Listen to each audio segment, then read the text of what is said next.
Welcome to Suspense Recaps. I'll be explaining the short film Curve, which was released in the year 2021. We see a clip of a woman lying asleep on a concrete floor at the opening of the film. She has a bloody finger, and dried blood is scarlet in her shoes. Despite this, she appears to be quite unharmed given the circumstances. At the same time, shots of large waves slamming on the shore are displayed. The woman is at a location where there is a horrible roaring noise that reverberates everywhere. She ultimately awakens from her unconscious state as a result of the noise ringing in her ears. At first sight she sees nothing but concrete. Confounded, she moves for the first time and finds herself in the worst situation imaginable. A dark abyss of nothingness lies below the woman, who is perched on the edge of a curved construction at a considerable height. If she makes one wrong move and falls off the edge, death is guaranteed. She is also in a situation where she cannot get her left leg out since it is folded under her body and cannot be brought out.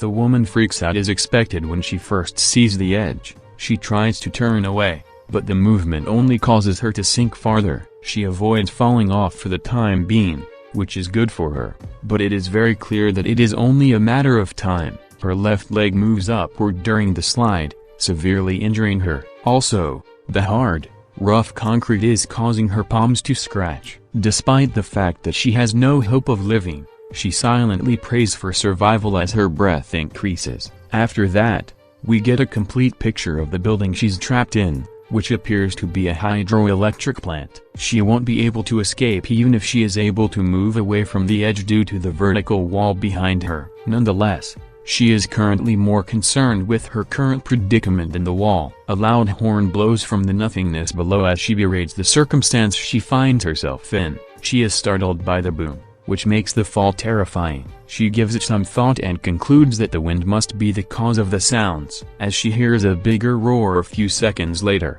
it somewhat relieves her, and she screams in frustration as she stares up at the sky. A little while later, all sounds suddenly stop. She can only hear herself breathing quickly and the voices in her head telling her to survive in any case. She is aware that if she does not move, she will eventually perish. She is also aware that moving could kill her right away. She is nonetheless prepared to take a chance. She takes a few deep breaths to calm herself down, and then she tries to turn around by firmly planting her hands and right leg in the concrete. The plan backfires when she slides further down and is now on the absolute edge of the curve. She holds herself down trying to remain calm. She finally realizes after a few seconds that she must give up on trying straightening her leg. She can only lift herself up in the same posture she is in order to escape the edge. She is now 10 times weaker due to the drop, though. Her palms have been scratched and are now oozing heavily. She raises her right hand and separates the blood-stained two fingers apart.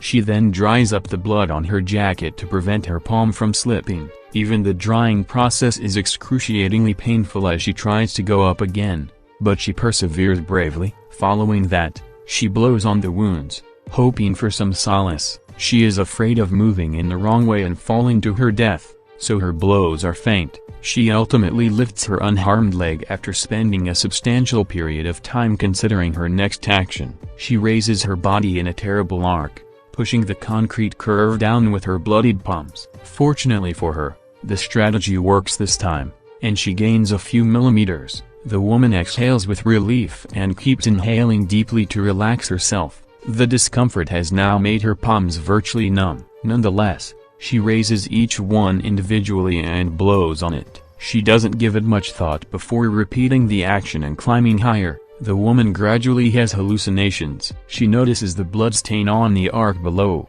but her body doesn't appear to be there. She looks at her palm before returning to the bloodstain and begins to hyperventilate. She is now the farthest from the edge, and a straight wall is behind her. Despite the fact that she is obviously unable to climb up in any situation, she attempts to do it one more time out of sheer panic. She quickly encounters the results of her hastiness when she slightly falls down. She hallucinates more severely as a result of the panic. The blood prints seem to be getting longer when she glances below. She tries to stand up again but gives up as she hears a loud noise. She notices that 2 more prints have been added as she turns to look at the original prints. Her only choices at this point are to either wait for her eventual demise or act to die more quickly. Something tells her in her thoughts that if she keeps doing what she was, she will definitely survive. Her inability to comprehend the gravity of the issue is demonstrated by the incorrect motivation. After all, she shouldn't be expected to think rationally given the situation she's in.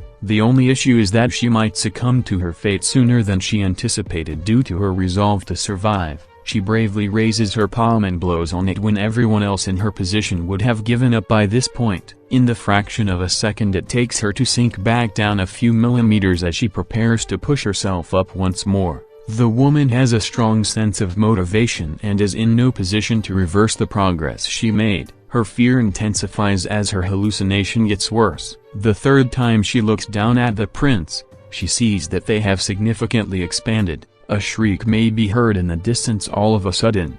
The sounds, according to the woman, is death crying out to her from the shadows below the cliff. She hardly has any flesh left to scrape off, and by this point her palms are completely damaged. The woman doesn't appear to care as the sky roars in mockery at her suffering. Her troubles are exacerbated as soon as it begins to rain excessively. She's not sure if the odds are on her side or against her. The rain might ease her suffering by hastening her death, or it might make her feel worse by obliterating her chances of surviving. She appreciates the raindrops on her face for the initial few seconds. Even if it lasts for a brief second, she experiences a sense of calm that makes her feel as though the curve has been her home from the beginning of time. Her happiness is short-lived when the water lubricates the surface and slips her down. The woman clenches her teeth and shuts her eyes, her desire for survival still burning within her. She screams loudly, but it's no match for the cloud's thunderous rumbling. She suddenly realizes that she is wearing a chain necklace,